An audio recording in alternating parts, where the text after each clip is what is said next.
You know them when you see them. They're one of the most recognizable structures on the entire planet, a shimmering, twin-spired symbol of a nation's ambition. But the real story of how the Petronas Towers came to be? Well, it's packed with twists you've probably never heard.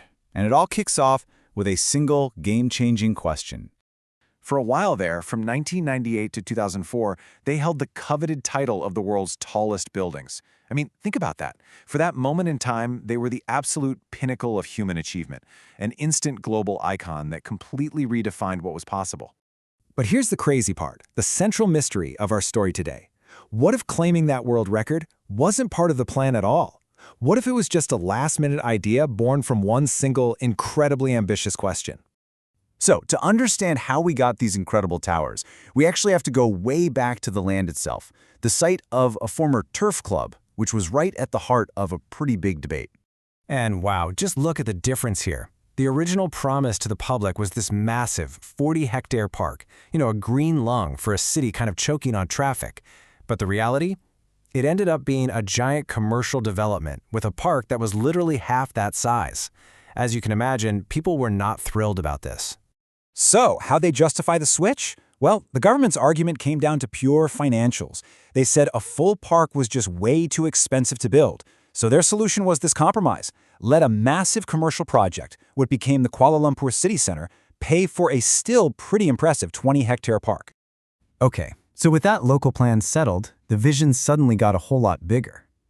I mean, this wasn't just about developing a piece of land anymore. This was about building a symbol for the entire nation of Malaysia on the world stage. This quote really gets right to the heart of it. The Prime Minister, Mahathir Mohamad, he wasn't interested in just another glass and steel office building. No way. He wanted a landmark that screamed Malaysia, something that would be a source of national pride and was undeniably, absolutely world-class. So that huge challenge fell to the architect, Cesar Pelli, and his solution was brilliant. He decided to ground the entire design in Malaysian culture. He based the whole floor plan on an Islamic 8-pointed star, which is formed by 2 interlocking squares. It's this beautiful, elegant design that literally embeds core principles like unity and harmony right into the building's DNA.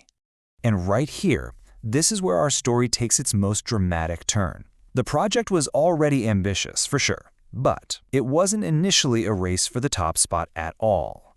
The original design, the first draft, called for the towers to be 427 meters tall, which, is incredibly impressive, but not a record breaker. But get this, they were so close, just 16 meters short. That's about the height of a 5-story building. They were just shy of taking the title from the reigning champion at the time, the Sears Tower in Chicago. And there it is, the pivotal moment. With construction already happening, the Prime Minister just casually asks this simple but completely game-changing question. And just like that, the entire goal of the project shifted from building a national landmark to building the world landmark. But wait a minute, how do you add height to a skyscraper that's already being built? I mean, you can't just slap a few more floors on top. The engineers came up with this really clever solution. They went back to the drawing board and completely redesigned the decorative pinnacles, those spires at the top, making them way taller to grab those crucial extra meters. And this decision, of course, created some incredible tension down on the ground. To guarantee speed and, frankly, a bit of competition, they hired 2 totally different international groups, a Japanese-led team for Tower 1 and a Korean-led team for Tower 2. They were literally racing each other to the sky, floor by floor. So aiming for a world record on a super fast schedule, as you can imagine, created some absolutely monumental engineering challenges. Let's look at a couple of the biggest hurdles they had to clear. Let's just take the iconic Sky Bridge, for instance. The first design used a pretty straightforward cable support system, but then wind tunnel tests showed it just wouldn't work. The towers would sway too much in the wind for it to be safe. So, after countless computer simulations, they came up with this incredibly complex 2-hinge arch support that actually allows the bridge to shift and move right along with the towers. And the pressure. My goodness, the pressure was immense. The whole project was on what they called a fast-track schedule, and every single day of delay came with a penalty of 3 million ringgit. There was absolutely zero room for error. None. But despite all of it, the last-minute design changes, the massive engineering puzzles, the insane pressure, the teams delivered, and it all led to a truly triumphant conclusion.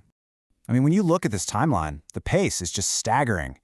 They start digging the foundations in 1993, and then a mere 3 years later, in 1996, they're jacking those record-breaking spires into place. The speed was just incredible. The official grand opening came in 1999. And in the end, they did it. They absolutely nailed it. Reaching a final height of 452 meters, they officially secured the world record. They held onto that title for 6 years, cementing their place in architectural history forever. And you got to understand this was a massive deal globally. For the very first time, the title of world's tallest building left the United States.